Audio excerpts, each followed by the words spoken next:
Hello students, we continue with the concept of hydrolysis.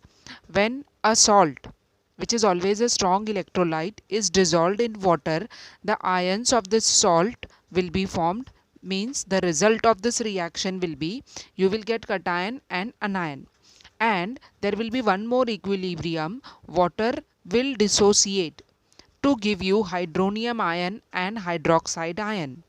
Now cation or anion, or sometimes both the ions, both cation and anion of the salt will react with the ions of water. Means the cation or anion which is formed due to dissociation of the salt will react with H plus or with OH minus, and this will produce acidity or basicity, which is also called alkalinity, or even sometimes neutrality, depending upon what combination of the salt out of the four we have used. And this process is called hydrolysis of the salt. So when you dissolve any salt in water and ions of the salt are formed which interact with the ions of the water molecule, this is called hydrolysis of the salt. Now we need to see one by one hydrolysis of each type of the salt. The first type of the salt was salt formed by combination of strong acid with strong base. The best example is sodium chloride, which is made up of this strong acid HCl and strong base NaOH. Means if I combine these two, I will get this salt. So when this common salt, salt of strong acid and strong base is dissolved in water, we will get this ions, sodium cation and chloride anion. Meaning if these ions which are formed, they react or dissolve in water, the possible products will be what? Na plus will combine with OH minus from water and you will get NaOH. This Cl minus will combine with H plus from water and it will form HCl. So these are the possible products when I dissolve sodium chloride in water.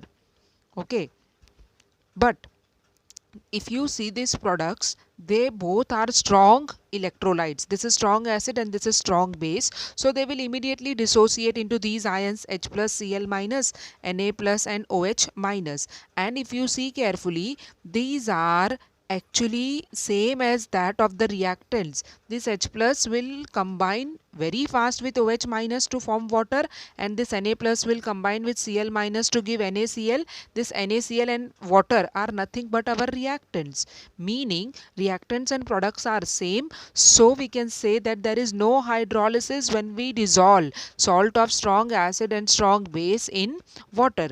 Why? Because the equality of H plus equals to OH minus, which is formed by water equilibrium, is not disturbed, and hence the solution is neutral.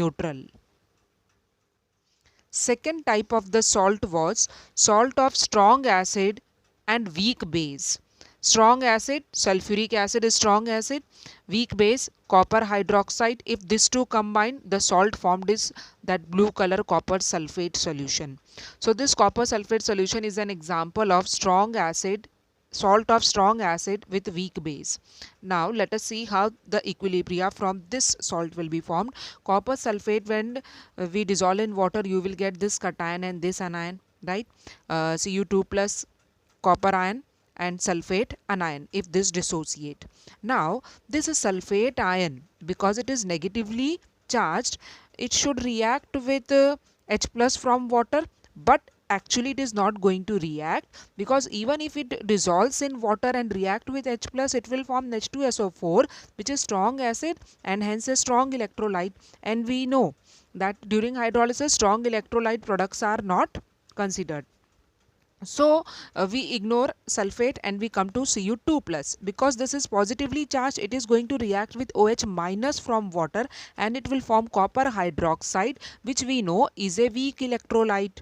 So this copper ion will react with water to give you copper hydroxide, which is a weak base, weak electrolyte. It will not go back easily and you will get hydronium ion. This hydronium ion is also formed due to the dissociation of water in the solution. Means we will have excess of this hydronium ion which is also called simply H plus or proton, and the solution will become acidic. So salt of strong acid and weak base is going to be acidic. Students, it is very logical that this salt is going to be acidic because out of the acid and base, stronger is acid.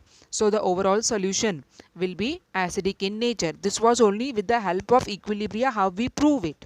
Now, one more thing to note in this concept is this copper hydroxide is sparingly soluble, meaning it will dissolve to very less extent, and hence the solution will become turbid. Turbid मतलब धुंधला होता है, transparent नहीं होता है. Now, अगर हमें ये टर्बिडिटी निकालना है तो हमें डालना होगा इसमें sulphuric acid. If I add H2SO4, meaning I am increasing in this particular equilibrium this hydronium ion concentration, and hence according to Le-Chatelier's principle the equilibrium shift to left side. That means copper hydroxide concentration will become less and the turbidity will disappear, solution will become clear.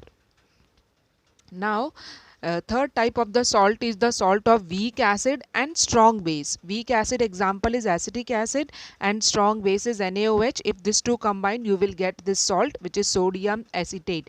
Example of salt of weak acid and strong base. Right. Now, how this salt will dissociate? It will give you acetate, anion, and sodium as a cation. We know water equilibrium is always there to give hydronium and OH minus ion. But now this Na plus should react with OH minus. But if it reacts, we know the possible product will be NaOH, which is a strong base and hence a strong electrolyte. So Na plus will have no reaction with OH minus because the possible product NaOH is a strong electrolyte.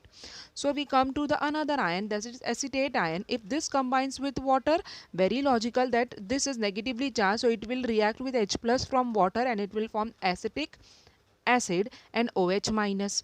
This OH minus I was already having from water equilibrium from this particular reaction, meaning OH minus concentration will increase, and due to excess of OH minus the solution is going to be basic. Because it was made up of strong base and weak acid, it was very logical that the solution will be basic. This was only how we prove it with the help of equilibria. See you in the next class. Bye bye.